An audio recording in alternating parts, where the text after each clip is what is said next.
Welcome to the Marketing Intern Spotlight. A marketing intern is a listener who's spreading our message authentically. Hear their story, their passion, and their journey. Enjoy. Josiah Bardwell, welcome to the Backpocket Podcast. How you doing today? I'm great, fellas. It's great to be here. Yeah, you're charged up. I'm riled up. I mean, I'm a cold brew in, but you're just like high on life right now. You're crushing it. I'm coming in here like a bull. Fantastic, Like man. a bull. I was so who was it? Was it Nasser? When Nasser said you need to have so we ask everyone at the end of the podcast, challenge us with someone to come on the show, and Nasser was like Josiah. I talk to him every day. We bounce ideas off each other. We're in the same field, and he's awesome. You need to have him. I'm like, of course. Like we talked about having you on. We just never just made the calendar invite, and I'm so stoked that we finally did, and just hashing out. I mean, we've been great friends for about 5 years now, and just getting 30 to 45, however long this may be, just to lock in and have a conversation. It's a beautiful thing. Dude, thanks for having me. I really do appreciate it. It's awesome to be here. So let's break down a little background of Josiah so our marketing interns can get a little feel for who Josiah Bardwell is. For sure, of course. So I grew up in Northfield, Minnesota. It's about an hour south here. That's where the Ole's and the Carleton College is. The Knights? Golden The Knights, yeah. Something like that. They're not too good. But anyways, I grew up in Northfield and then went to St. Thomas to play football for a year. Ended up stopping playing football after a year and joined the Summit Singers a cappella group. Did that for 3.5 years. Graduated last May with these fellas. Oh, yeah. And Pre-med, yeah, exactly. So biochem and Spanish. I spent a semester in Argentina, as they say. And yep. And now I'm applying to med school, and the plan is to go to Des Moines University in the fall. So that would start August 1st. Right on. Yeah, it's coming Let's up go. quick. I know. Did Nasser? I know he was thinking about Madison. Is he for sure in now on Madison, or He's been accepted 5 different places because He's killing it. Yeah, well, the kid you had a conversation with him, so Yeah. he's just eloquent. But yeah, he's kind of deciding now between the U of M, Madison, Rush, which is in Chicago. You probably know. Yep. Those are his top 3 right now because he just had a second look day. So all the accepted people are invited to come back, and they just try to entice them to come with free food and stuff. Yeah. So he had that yesterday, and he loved it. So he's thinking about the U of M now. most excellent? Wow. That's amazing, dude. Yeah. Dude, And that's sick. another thing that the marketing interns should know, you mentioned you were an a cappella singer. Josiah's got an incredible voice, but he's also loving skiing with us, dude. Beef Week 2019. Dude. What an absolute treat. If you haven't heard us unpack what that is, it's our ski trip out to Curdy's cabin right here. We got Kurt as a producer. So that, what's cool about our relationship, at least me and you, is we don't see each other that often, but when we do, we always do the funnest things. Exactly. Dude, what's funny about that weekend is I felt like there were different classes of skill levels that all were brought on the trip, and you two were for sure at the top, and Greg was right beneath you guys, and I was I'm definitely intermediate to lower intermediate, but I was I'm just gonna run with these guys. Yeah. I'm just gonna do my best. Running with the bulls. End Me up with a and Kurt broken just thumb. take it dude. down. Oh, that's right. You broke your thumb. How was your thumb doing? It's fine now. Full You range doing of some motion. rehab? A lot of flex, a lot of flexion, Yeah. a lot of extension. Yeah. You doing any rehab with it? Nah, not really. Video games, maybe? Mostly. Yeah. No, it's good. I almost took Declan out with that little crash. Yeah, I remember that, But- dude. Because that was on. That was the second day that I went, so Saturday. Gotcha. Beaver Creek, I think. Yep. Yeah, it was in Beaver Creek. We were coming In out a of little the tree trees. run. Yeah. We were about to take the Dangerous group. We were gonna take that group photo. Yeah. That was at the. Yeah, that I remember, place. dude. I was hurting when You were we hurting. went up to that group. Yeah. Oh god. That was priceless. I think the best part about the part that actually not the best part. The part where I was most impressed with you was Friday when we go to Vail and go to the back bowls and go ski Blue Sky. And you guys trusted me. You're like, all right, we're going to take 40 minutes of cat tracks back here. I don't know where the hell you're taking me, Declan, but thank you guys for buying in. And then I take you guys on Lover's Leap, the hardest run on that lift, first run of the day. And you guys crushed it. You guys sent it. You hadn't skied in how long? For 5 or 6 years. 5 or 6 years going down a double black. Yeah, I peed myself a little bit.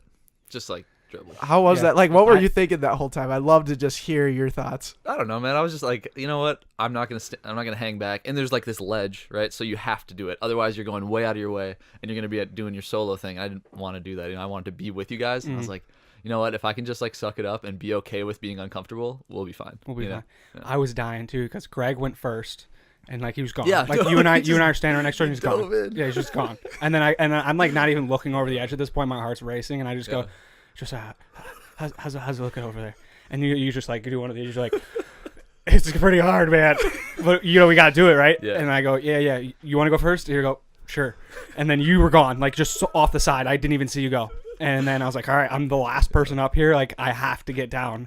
And we have no other choice. We got down. We just did it. That's so funny. Make yourself uncomfortable because you got to get through it. Exactly. 100%. Uh-huh. Guys bodied all that snow. Mhm. Freaking powder on powder that day too. Yeah, that was nice. Dude, that was a great day. Bluebird day. Yeah. It's nothing better, man. Unreal. I love doing those trips. I really want to do another one this Yeah. next year. Mm. Gotta make it a tradition. Should be a yearly thing. Yeah. Because Yeah, he was thinking Lake Tahoe next time. what do you think around. about Lake Tahoe? That'd be unbelievable. Yeah.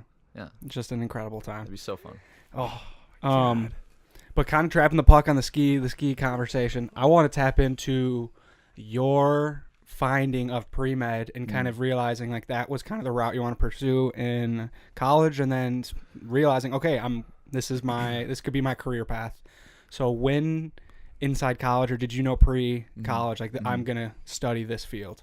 For sure. So it definitely started my 10th grade year of high school when I took an AP biology class, and I just found out that there was no question that I could ask that the teacher couldn't give a good answer to. You know, like everything I was asking that I was curious about, she had like a legitimate response. She could explain with like biology and chemistry and talking about all these different things. So I was intrigued in it. Like no philosophical answers, or just No, just like in terms of like the human body, I was like, why do we sneeze? Like, why do we cry? Like, what's going on here? What Gotcha. is all of this machinery happening? You weren't why is asking that like happening? why do bad things happen to good people? No, we did get into bioethics a little bit. okay. But that is okay. it's fascinating. It's like, well, for example, super side note, but like if there's a train with like 1,000 people and it's gonna crash, and the only way to save it is to kill the president, like what do? You know what I mean? Mm-hmm. So like what is one life better than another? That sort of stuff. But anyways, Whoa. so I was interested in biology. Whoa. Yeah, deep. So I was interested in biology at the outset, and I came in as a biology major at St. Thomas. And then after a couple of years of kind of being wishy-washy, I decided to just buckle down and go biochem, because I was like, I wanted to keep the medical school thing open, and I knew that biochem is like one of the best majors to prepare you for that, because you got to take physics, chemistry, biology, and one other one, calculus. So it's like all of this all at once. And so I knew that I wanted to keep my options open. And then when I went to Argentina is when I actually found out, or when I actually realized, like, okay, this is for sure what I want to do. I want to use my like. When passion. was this? Junior? Fall of senior year. Fall of senior year. That's when Okay. I was like, okay, solidified in like, this is exactly what I want to do is medicine. So I took this weekend volunteering trip with Un Techo para mi país. It's like sorry. Say that one more time. Un Techo para mi país. Of course. Ah, It just means a roof for my country. So it's a volunteer organization where they go into these like impoverished neighborhoods, and they go door to door asking all these families, you know, like who is the worst off? Like who here needs a new home? And all of the different family members in that community, they vote on one family that needs it the most. And then Un Techo comes in, and we build them a home. So this weekend I spent repairing, like, Un basically techo para mí. Un techo para mi país. País. Yep. A roof for my country. Yep.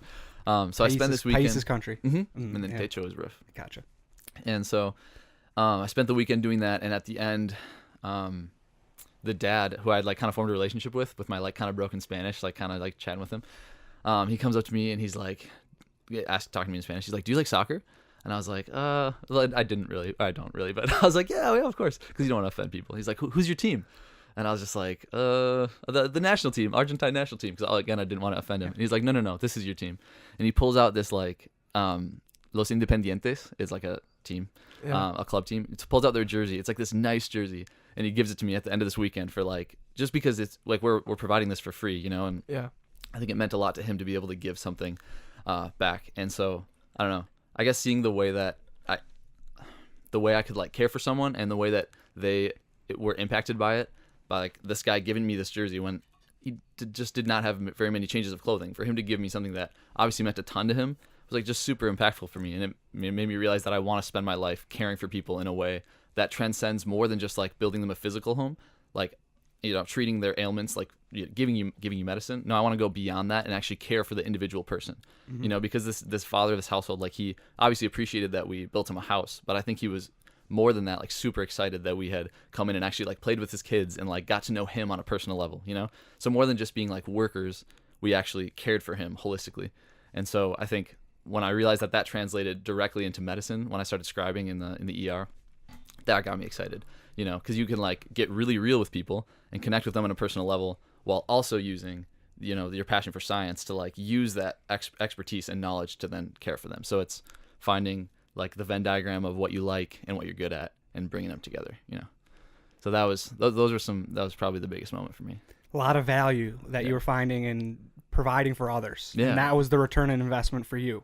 Like Absolutely. You found that emotional, again, back to that philosophical biology probably that you know way more than I do, but I know from a service level.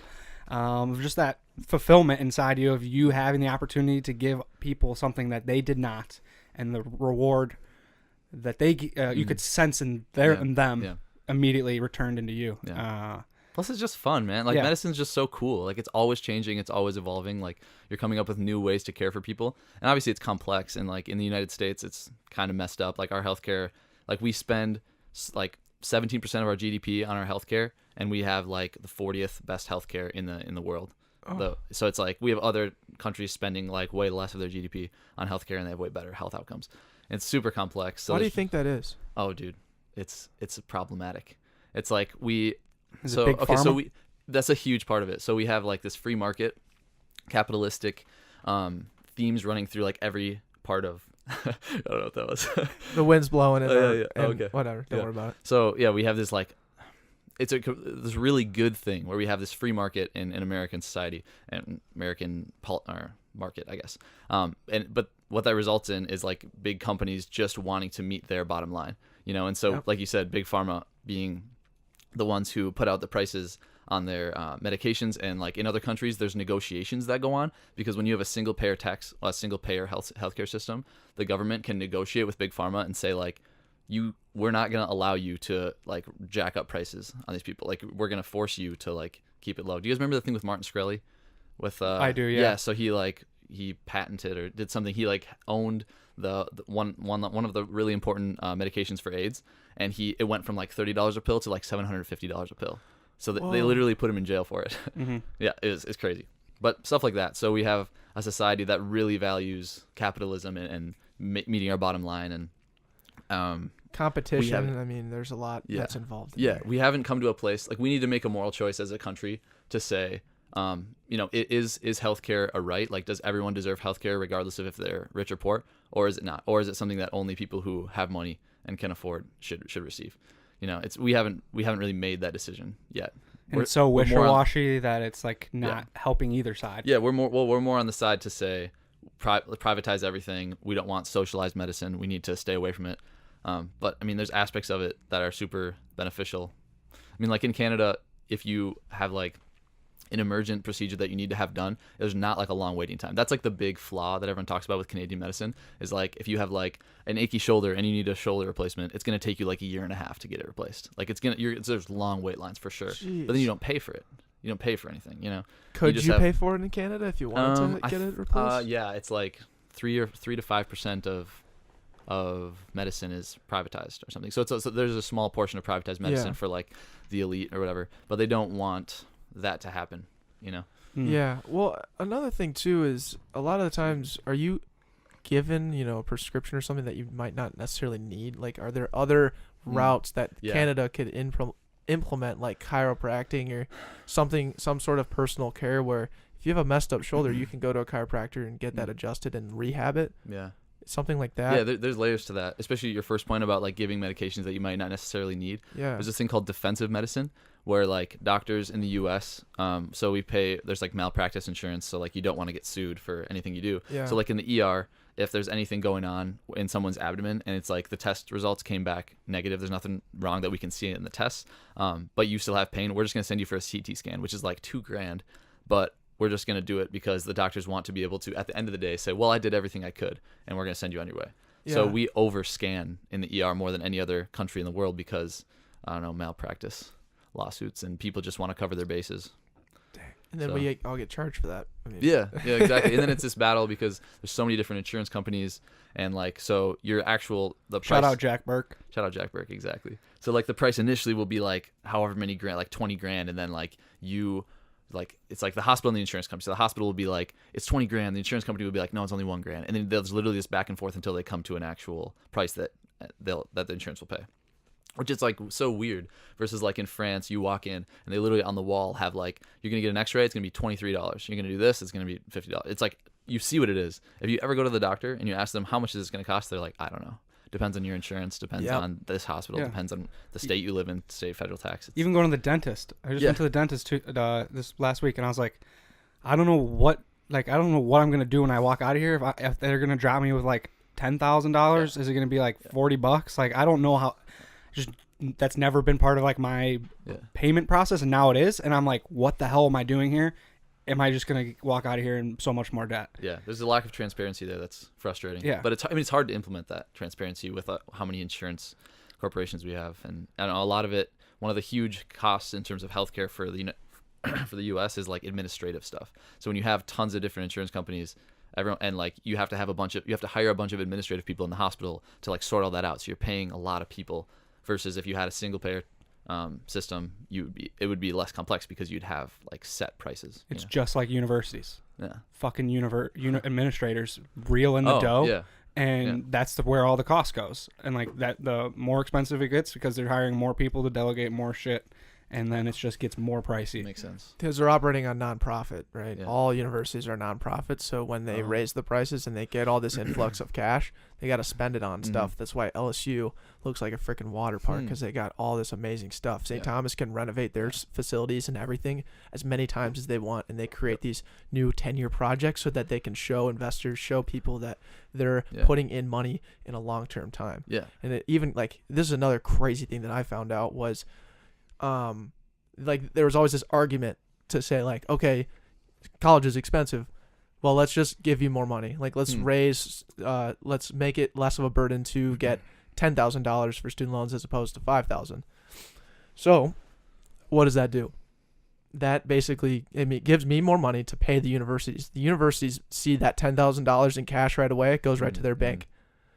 So now they can control the price. Yeah. They can get away with not murder, but they can get away with raising that price as much as they want and justify it at every turn. It's basically inelastic demand. You know, like people are gonna like if you really want to go to St. Thomas and you get in, you can apply you can put in a request a loan from the government, and they're basically going to give it to you every time. Yeah. So it's cyclical, and then exactly like you're saying, universities see that and they're like, all right, well, 48 grand. Nah, how about 51? Yeah. That's what St. Thomas did. Yeah. Like last year. And how about when they send us that newsletter every year and like we were able to lower our ability to raise the price to only 2.9. We kept it under 3% this year, and I was like, what? You had to raise it 2.9? You're already taking 46, and we walked out of there and it was 51. I was like, you bastards. And then they cloud it, and they cloud it even more than that with your Tommy Award. And like this goes for any school. Like you're gonna get private schools for sure. Yeah, you're gonna get some sort of scholarship if you get in there. It's a merit-based thing. Like, oh, you had a 3.8 GPA and like a 24 on your ACT. Here's $28,000, and you see that and like, yeah, $28,000. Well, freaking the school's $51,000. You're still left with 23. Yeah. Okay, hey government, can I get $23,000 a year for school? Yeah, sure. Yeah, exactly. And now look at us now. Four of us in a room. Well, maybe not four of us. Kurt, I don't know if you have student loans, but we got boys with bags in our like. I was talking about this last night. We were talking about how the richest women in the world are sometimes come from like divorces. Like the Jeff Bezos' wife is now going to become the richest woman in the world because of her divorce with Bezos. Dude. Sorry, go ahead. And then I'm looking at myself. I'm like, damn, her net worth's in the 100 millions, and I am $120,000 in the opposite direction. Like, wild, what the hell? Wild. What were you gonna say though? No, I was just gonna say. So it's fascinating. Something I learned the other day about like divorces and like child support and stuff. It's like the reason, the actual like language that they put into like the clauses in terms of like how they decide how much child support you have to give is like you have to give enough money so that the kid could live the similar type of lifestyle that he or she would have lived if it would have been living with. So in this example, I don't know if Jeff Bezos has kids. I don't know either. Does Jeff Bezos have kids? I doubt it. Google it for me. Dude's working all the time. Thanks, Kurt. So for example, if they had like one kid and then the kid went during the split went with the mom, he would have to pay child support to the extent that would allow the kid to live the same lifestyle as he would have lived living with Jeff Bezos in his house. So like if you're living in a mansion, this kid is about to, well, not the kid. 4 kids. 4 kids. Wow. Yeah. So now I he think has- they're adults though, so probably no child support. Hopefully. Yeah, what's the cutoff age? 18? Probably 18. Yeah. Dang. So, but that's just Didn't something know that. fascinating I found out. Yeah. Yeah. So That's something I learned. Ooh, Oh, you know, wow, he's already attacking us. No, you That's get not another. fair. That's not fair. We're getting asked that later. Sorry. Yeah, Because I couldn't think of one, so that just as I said that, I was you'll like, think of another one. yeah, don't worry about that. Pressure's not on yet. But going back to pre-med, I'm Sure. really curious. We've had a few people on talk about stem cell research, oh yeah. and let's see, the last time we truly talked about it was May of last year. With this guy named Dean Kilby, who started the first ever stem cell clinic in Australia. Maddie, related to Maddie in any way? No. Maddie Kilby? Oh, No. This guy, He's a very bald Aus- Asian man. Oh. bald Asian man Yeah. that's crushing Never it. mind. He has a clinic in Pakistan and a clinic that got closed down because they changed their laws In in Australia. Australia. Really? Yeah, Wow. but his, Yeah, anyways. but going with stem cell, from your perspective in the United States, how can we get this going? Yeah, so it's changing a lot. So what it used to be super controversial because you had to like use essentially an embryo, right? This had to be like embryonic stem cells. Mhm. But what we've realized now is like like differentiability is like when you have a cell that can turn into any type of cell. It can turn into like a skin cell, a neuron, an eyeball cell, whatever. Really? Yeah, so like that's what like all of your cells are initially, right? Because you're still forming your like spinal cord and you're still forming everything. And all those cells, because every single cell in your body has all the DNA that every single combination of DNA that you have, it just Yeah. depends on what gets expressed. It's So a like little Darwinism in there. No, it's the wild card in Uno. There's always stem cells that are wild cards. yeah, so what Stem we're cells are wild cards. yeah, exactly. So we used to Mm. think that you had to use embryos to get stem cells, and stem cells are obviously really useful because they can turn into anything. So like, I don't know, the crazy example, say you like lost your eyeball and you wanted to like rebuild it, but like you just put a bunch of stem cells in there to rebuild your eye. That's like a crazy science fiction version of like what could potentially happen. But it could happen. Maybe. Okay, what's a realistic example right now? Like knee, you can reheal Yeah, your totally. knee, Like if can- you had like some broken down, like if you had like a bunch of worn down cartilage or something in your Mhm. knee, and it was just like, so you have like all your cartilage, but it's just like little like divots in it. Yep. If you could like fill that back out and smooth that back out and let someone like regain their mobility again, that's awesome. You get to play with your kids or something. Yeah. But anyway, so it used to be super like sketchy because of that and much more controversial than it is now. It still has like future implications in terms of like playing God and all that.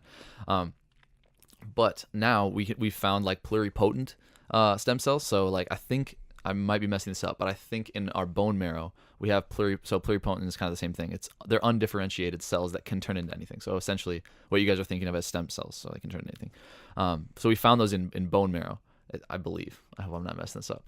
But so it's not as controversial as it used to be, and I think there is room for like a ton of future research in that because of how much more accessible these things are.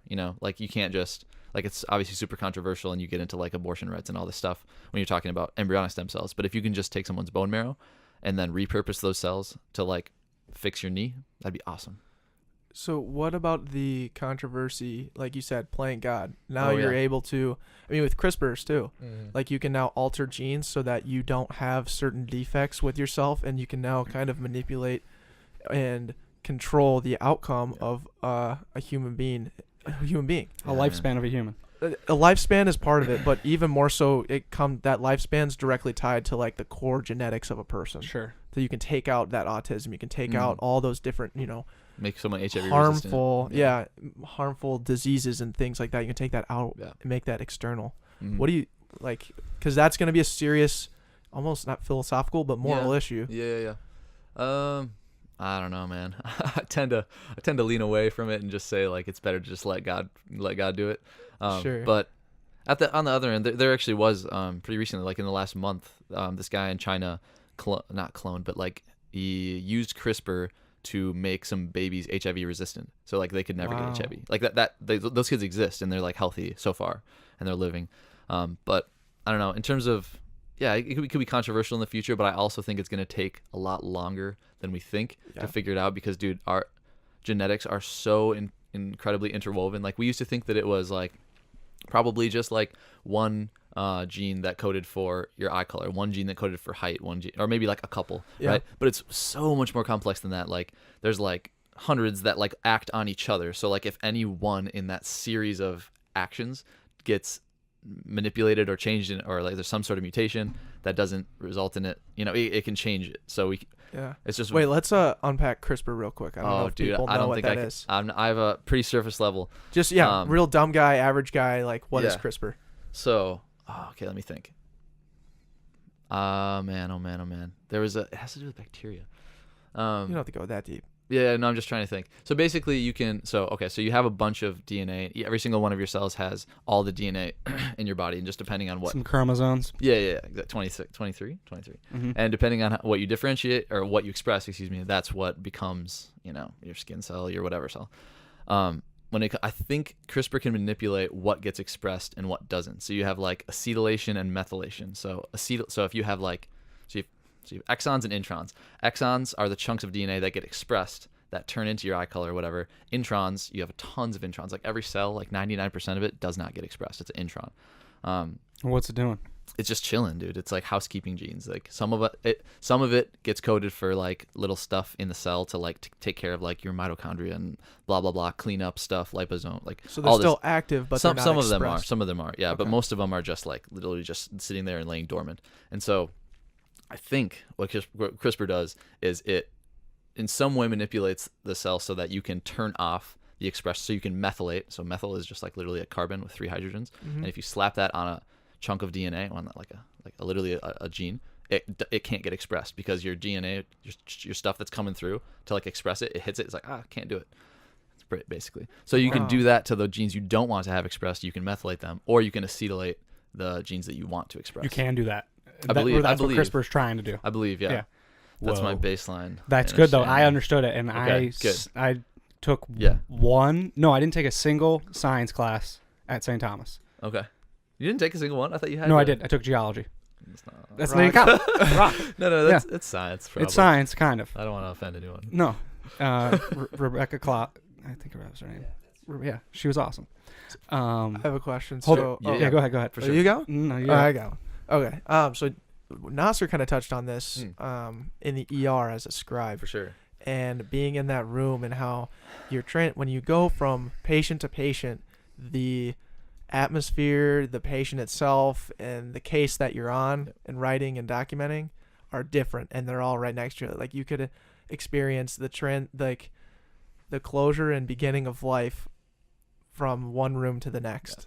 Yeah. How's that experience been? Like, has that been very eye-opening for you? Absolutely, dude. It's fascinating because especially as I'm going through, and now that I've been accepted to med school, now when I get a little bit more excited to go to work because I'm being much more intentional about observing the providers that I work with, the doctors and the PAs, and looking at the way they approach each patient and saying like, I'm going to do that, or that was terrible, I'm not going to do that, and try to like forming my own version of what sort of doctor I want to be, so I guess as a separate point. But yeah, it is fascinating because you could be in one room and someone could be like having kidney stones and like writhing in pain, and you're like, oh man, I just feel really bad for that person. Like, let's get some pain meds, get a CT scan, figure out what's going on. And then the next the next room over, it's just like a cute little kid with a fever, and the mom's like, yeah, I think he's just like not acting well. And then you're like, oh, you're fine. Yeah. But it's still like, it's just like, it's an interesting dynamic because you have to approach each patient with compassion and like expertise, right? It's the merging of these two. Things. So yeah, it is fascinating, like you said, to see I guess the way life can like come and go, and it's like, it's kind of, I don't know, it's definitely impactful. Like the first time I like witnessed someone pass away, it was like it's like, I don't know if traumatizing is the right word, but you're like, whoa, I'm just at my job, I'm just getting paid to be here, like you're at McDonald's or whatever, you're just at your job, and I just witnessed someone pass away, and it's like there's so much, I don't know if this is the right word, I don't know what austerity is, but it might be austerity, where you're like, whoa, you're like in awe. What's austerity? Look it up, thanks. Where you're like in awe of the fact that you got to witness that. Like that was an absolute, like, sad, and maybe not the right way to describe it, but like a blessing to have witnessed that still. Like, it's such a privilege, that's the word I'm looking for. It's such a privilege to be in that room and see that like absolute raw like intimacy of like one caring for a patient, but then in this specific example, when someone like passes away, it's like, wow, it's wild, man. Makes you respect life. Damn.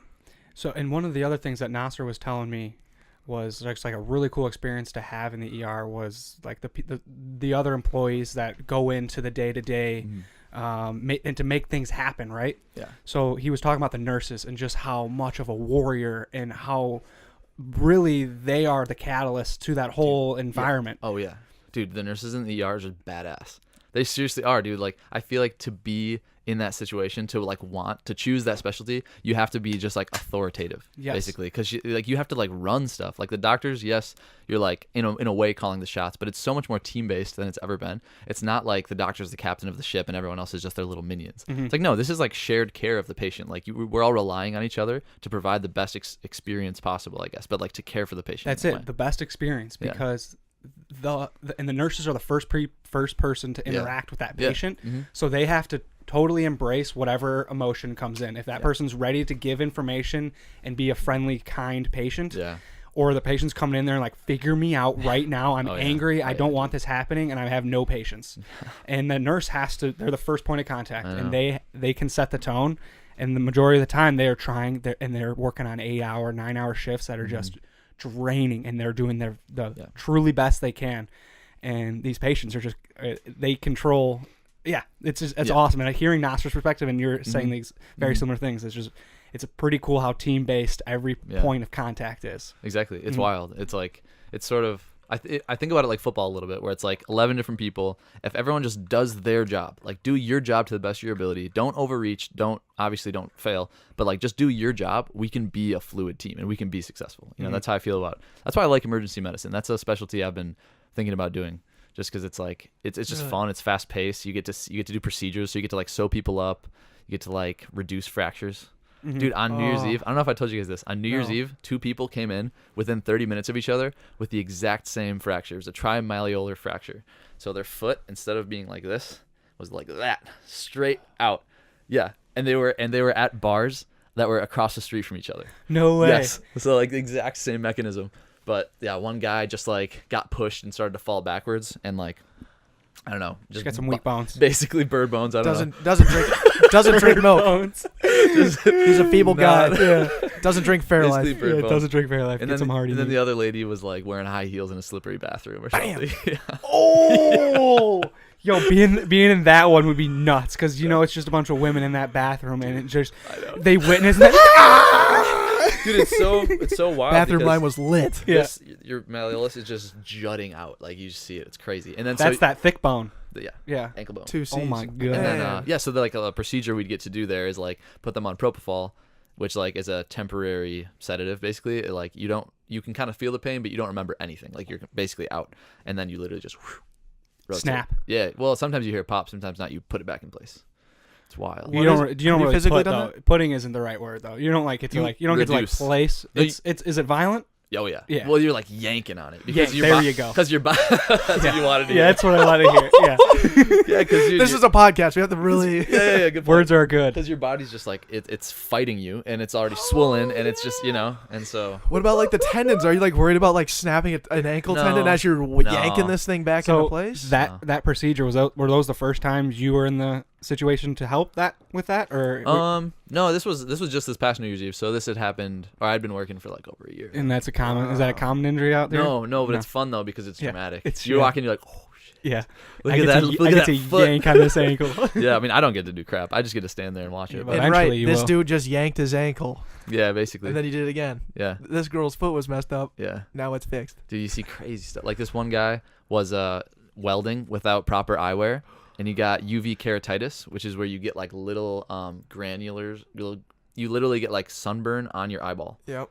And it's like you like look at it you put little drops in that like reflect UV light, and then you put a little UV ray on them, and then you see it. It's like all these little scratches on this guy's. So he's in so much front pain. of his eye. Yeah, and he's just like like I was talking to the doctor about it, and he was saying like it's one of the most painful things you could have. It's like this and like kidney stones. Like it's not gonna kill you. He'll be fine. You just need antibiotics and like chill out for a while. Yeah, like a few days. Put some glasses on next time you do some welding. Buddy. Yeah, he said he was wearing it, but it was like he was wearing a thing, but it was like super old, and he's like it's kind of crappy, dude. Protect your eyes. Come on now. Yeah, like I have bad vision. You need to like protect that shit. Same. Yeah. We've run into the same situations. Yeah, exactly. Dude, I was listening to a podcast where you said you had like -4 or something. Mm-hmm. I wanted to one up you. I'm -5.75. Oh, blind as a bat. Blind as a bat. God. Yeah, you wake up in the morning, you're like, where are my glasses? Yeah. Yes, dude, it's terrible. God, that's too funny. Yo, 2 blind boys. I see in HD. Not to brag. I got like 17, 18. Yeah, but I can too now with my contacts. Yeah, exactly. I actually just went to the eye doctor, and they said my eyes got worse. Oh, damn. So that's I want to get to the point where it's like 5 years in a row, same prescription, Yeah. so I can get LASIK. What, dude? If they keep getting worse though, it gets to a point where you can't fix them. Like I work with a doc who is like -7, and he said they're too bad. Like I think because you have to like stretch the lens or compress it depending on if you're near farsighted. Yep. And he's like, we would have to stretch your lens so far that it would like snap. Like we couldn't fix your eyes. Fix it, Wow. So fingers crossed. Hopefully they Yeah. stop right here. Yeah. I need to eat more carrots for the rest of my life. Yeah, that's right. Exactly. I'll be golden. You gotta implement So carrots. just building off kind of the Off of carrots? No, off of carrots, but also off of ER. Yep. My sister, she was in the ER one time in college, and she was telling me, Well, not cool. not cool. I mean, she wasn't in like crazy pain or nothing, but she just was there and saw this girl. She saw this girl in there like screaming in pain, and like she was in line. She was, totally fine, whatever, or not totally fine, like in obvious pain, just screaming. And she looked kind of ratty, like. She was like, they may have been a homeless person, but she wasn't sure. And she just like kept screaming, like, my arm hurts. I need help. Like, I need this stuff. And they like wrote her a prescription, and she walked out. They of didn't there. even evaluate her? They like she went in. They brought her. Okay. Like my sister said, she walked in. 5 minutes later, she came out with like some sort of prescription, and like went outside with her friends and left. I was like, that's odd, man. What? That doesn't seem like frick? adequate practice. No, but like I guess I was gonna. I know you're probably not even in these situations at all, but like, is that kind of the root cause of like the whole pharmaceutical drug, the like opioid crisis? The opioid crisis? Is that a thing? I mean, it's a part of it. It's Okay. Yeah, for sure, because it's like, I don't know, pain. That's the one thing I like about the ER. It's like dental pain. Or what's the other one? I think it's dental pain and back pain. The 2 pains that you can't like prove unless you have like an abscess, like a big thing in your. yeah. You know, we like try to not give out prescription pain meds. Like you can get 2 Percocet, 2 like small Percocet while you're in the ER, but we won't send you home with anything. Yeah. And that's something that I think it's like a Minnesota statute. Either that or it's through like EPA, this like Emergency Providers Association that I work for, where they have like a policy that says, hey, we're gonna do our part to fix this, because it is really problematic. And that kind of comes back to the capitalism. Like I was reading about the start of all this opioid crisis, because it's like a big deal in the East Coast, especially. I think that's where it started. And it was like these 2 brothers, and I might mess this up, but I believe one of them was like a marketing guy. Like that was his big deal. And the other guy was a pharmacist. And they were like, we're going to put our heads together, and we're going to sell pain pills. We're going to like get them on we're going to like make doctors do this basically. So what they used to be able to do is like give gifts to doctors and like send them on trips and stuff with a wink saying, hey, provide give our meds so that we can make some money. And that's kind of stopped in the last like 10-15 years, but it used to, and that's like what ramped a lot of stuff up, is because like any pharmaceutical company with money could push their drug, and the ones with opioids, obviously they sold because patients wanted them, and doctors were like, oh, we don't really know the huge risks of it yet. So yeah. Damn. Like when you broke your thumb, did they like give you anything? I didn't take squat. It didn't hurt that much though. So Right. No, they were like, Remember oh, we this thought it kid's was a sprain. You were messing around with it for dude, a good because I literally thought it was sprained, so I was like, I should try moving it. Yeah, exactly. And then I got an X-ray of it, and then my dad was just like, dude, you shouldn't have been moving that thing. Yeah.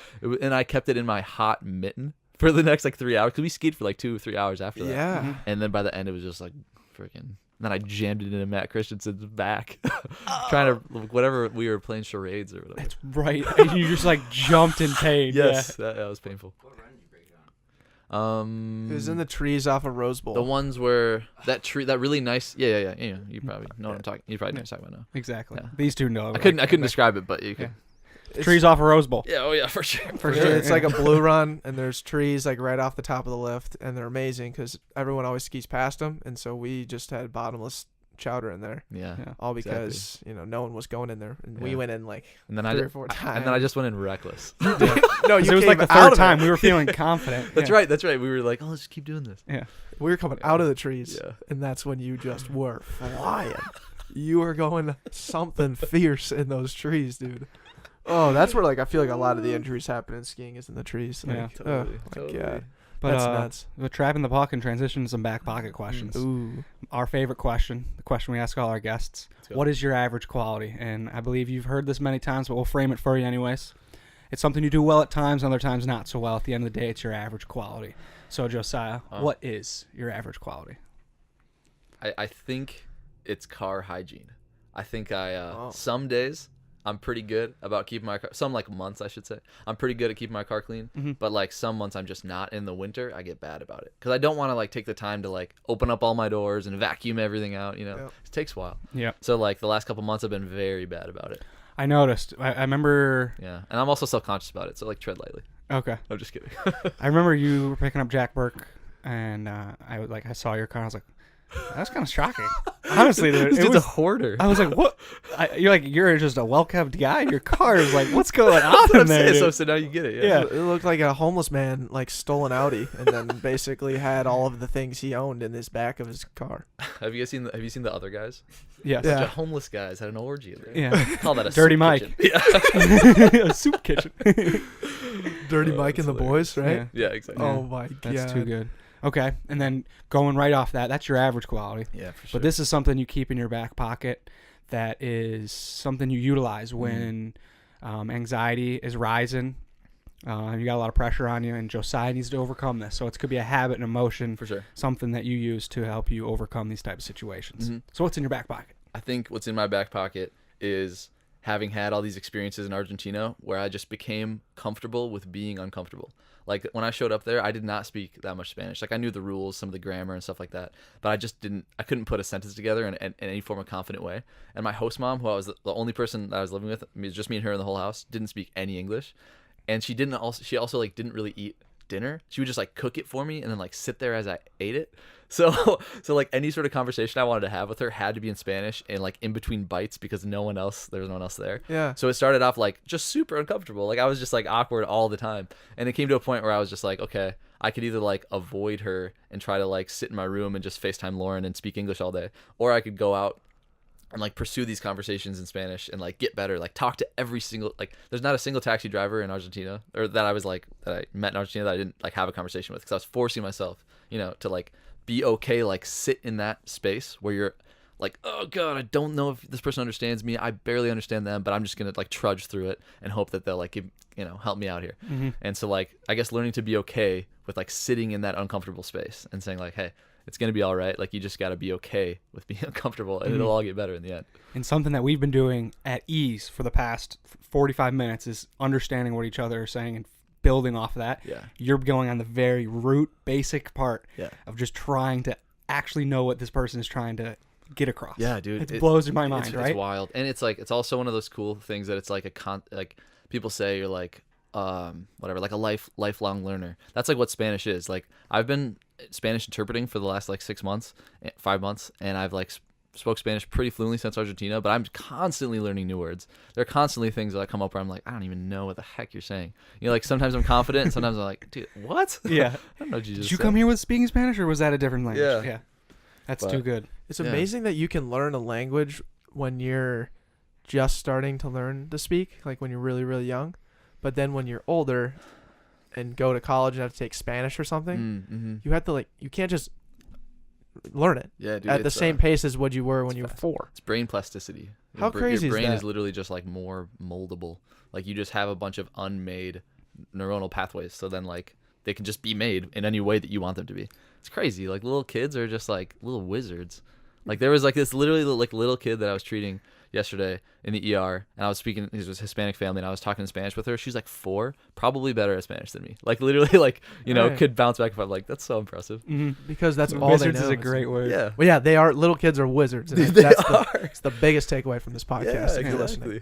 That's nuts though. And I think another cool thing about Spanish and language in general is you have to put yourself in those situations if you're going to get better. Yeah. You can't just keep taking semester after semester and learning in like head in the books to Yeah. learn Spanish. No, Yeah. you have to physically go to like an Argentina or a Mexico or Mhm, somewhere mhm. and interact and Yeah. put yourself out there, listen, and really try and Yeah. throw yourself at it. So Exactly, dude. And it's been so awesome in terms of applying the things I've learned in Argentina to medicine, because like when you like I'm so much more compassionate to immigrants or just people who speak Spanish in general, because I understand what they went through when they were in Argentina, and they were like, it's so like there's this internal struggle where you're like, I just want to be understood. Like everyone thinks that, everyone feels that all the time, but sometimes you don't like actively think it. Mm-hmm. But when you're in a situation where you're like, these people just don't understand me, and it kills me, you know, like that's when it starts to get pent up, and you're like, dang, I just want to be able to express myself like fully right now.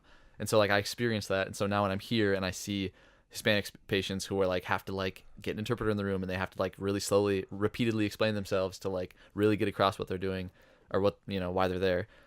I can relate to that, and I honestly think that's going to make me a better doctor. That's why I'm doing the Spanish interpreting now in hospitals, because I want to get like specific experience with that. So that's awesome. It's man. cool. Yeah. It's cool that you kind of got that intention going on too. Mm-hmm. You got the intention of growing in pre-med by grasping what other doctors are doing and their tactical skills on an interpersonal side, and then also you got the intention of the side of helping others in very needing situations. I mean, this is awesome.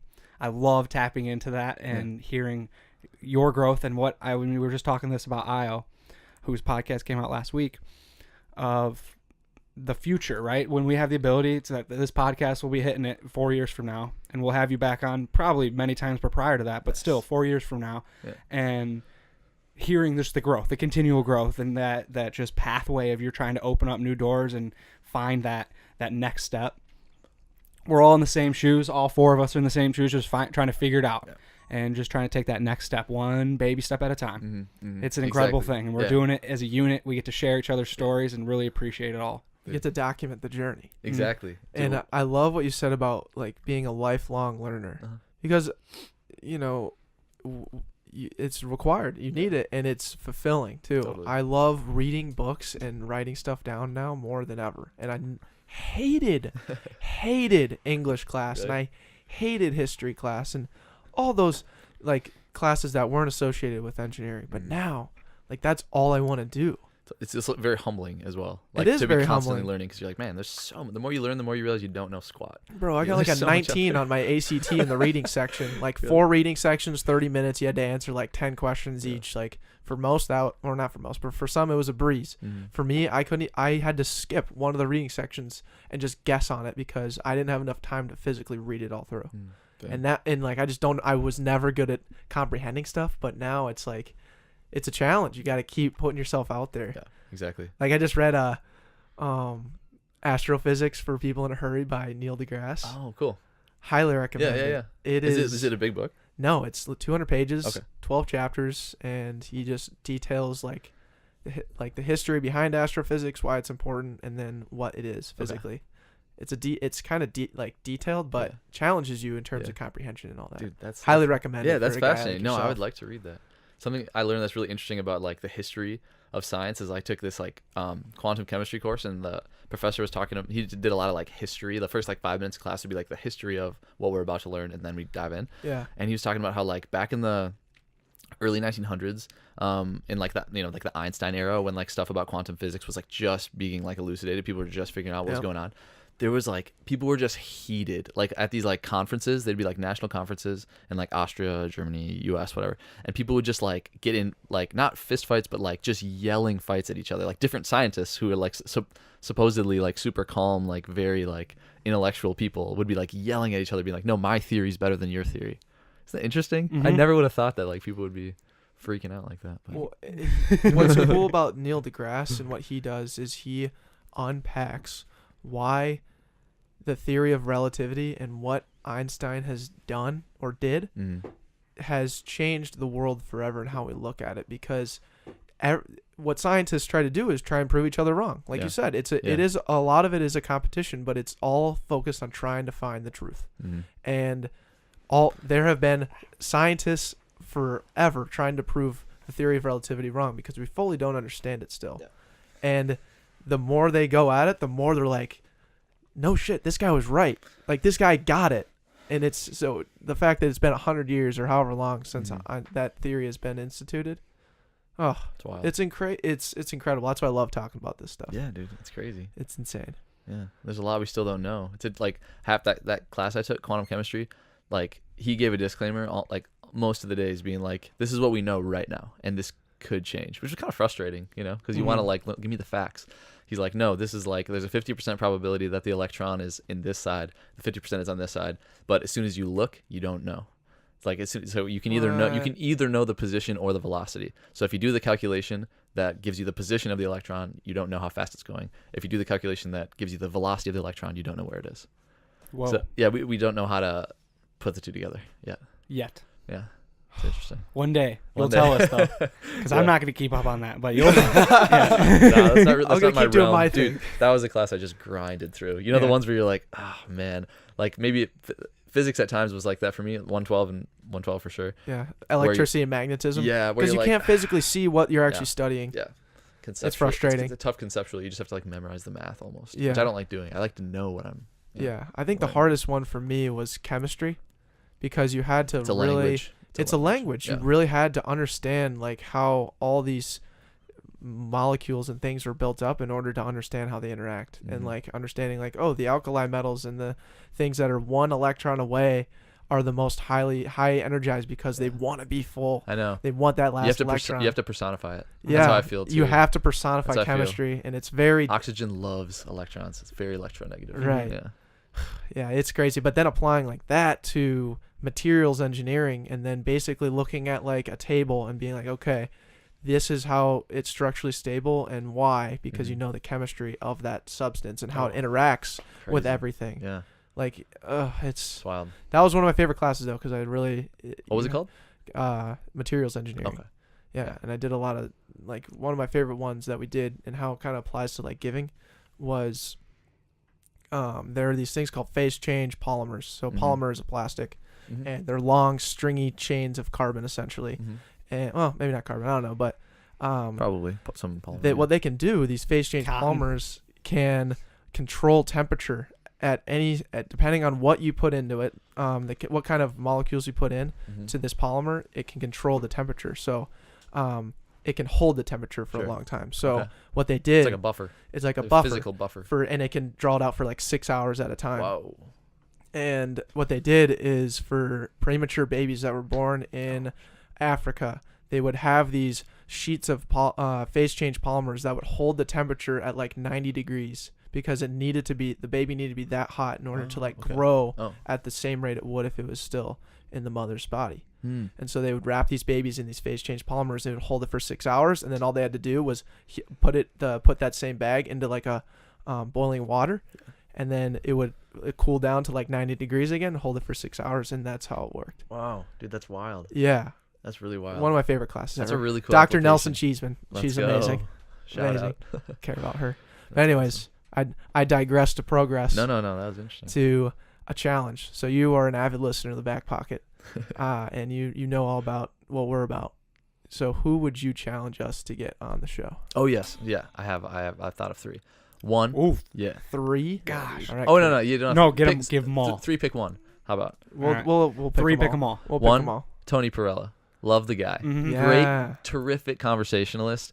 Really interesting family story. Have you ever heard of Sammy's Pizza? Yeah. Out of Duluth. His dad. Well, the first one wasn't in Duluth, but now like the most popular one is, and that's where he's from. And like just a family of pizza makers. Yeah. Just a great people. He cleaned house here at the Back Pocket. That's right. when Yeah. he just stole all of our money on a quick game of Texas Hold'em. Yeah. Or a long game rather. Yeah, that's right. Shout out Exactly. Tony. Yeah, shout out All Tony. right. So Tony Perella would be an awesome one. Bizrat Bayou, a buddy of mine from the Summit Singers. Oh, yeah, we know Bizrat. Silky velvet voice. Love the guy. Yeah, dude. But he's also like he's awesome. Like I feel like he's gonna do. It's actually his birthday today. I'm pretty sure. I texted either today or yesterday.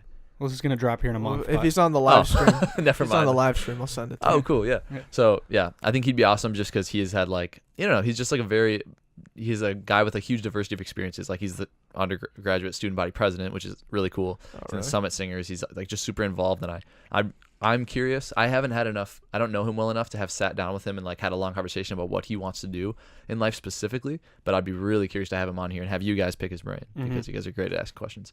The third one is Charlie Siddons. Do you guys know who that is? He's in our grade. He's just he's a buddy of mine. He's like a videographer. He actually works for like what's that guy? Chris Liddell. This guy. Chris Chris Lindahl. Lindahl. Yeah. He works for him in terms of like doing videography. That's not what he wants to do long term. He's just like a character. Like I just think he's hilarious, and I feel like he'd just be like a really Say his name one more time. Charlie Siddons, Got it. Siddons. Perfect. Sam, intern Sam, write that down. Intern Curdy, dude. I know, but intern Sam will hear it. What do you Intern Sam will hear this and write that down. Okay, Perfect, cool. dude. Yeah, Mhm. I just think those would all be like some pretty unique guys to bring on.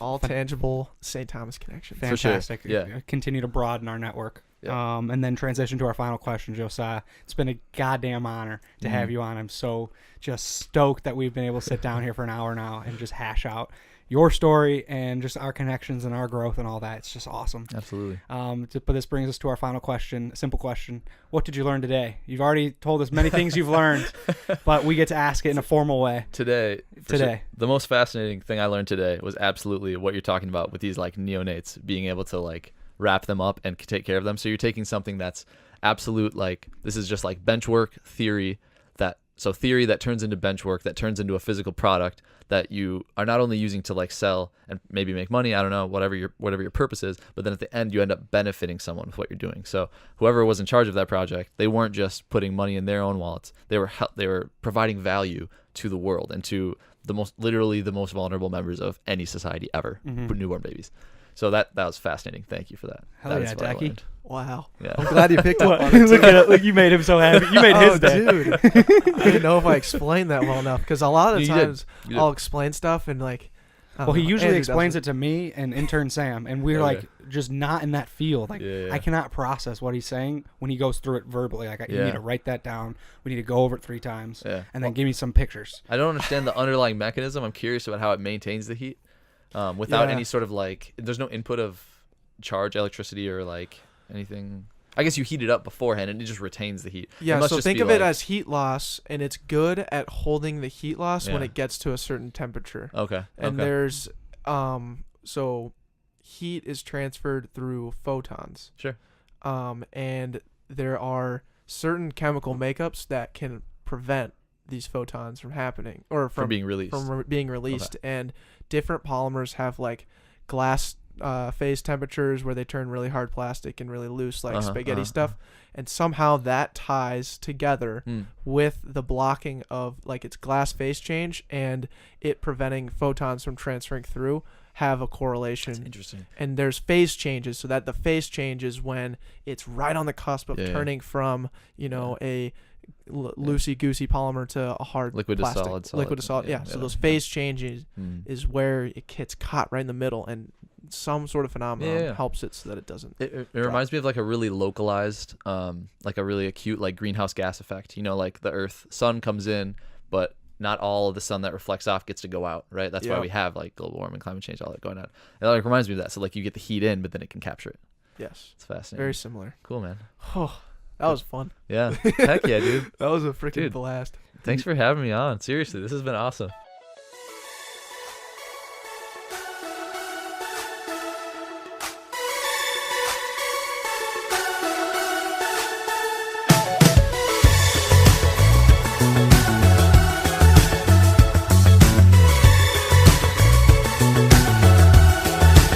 Well, I've been hanging on the west coast of my heart, right where I'm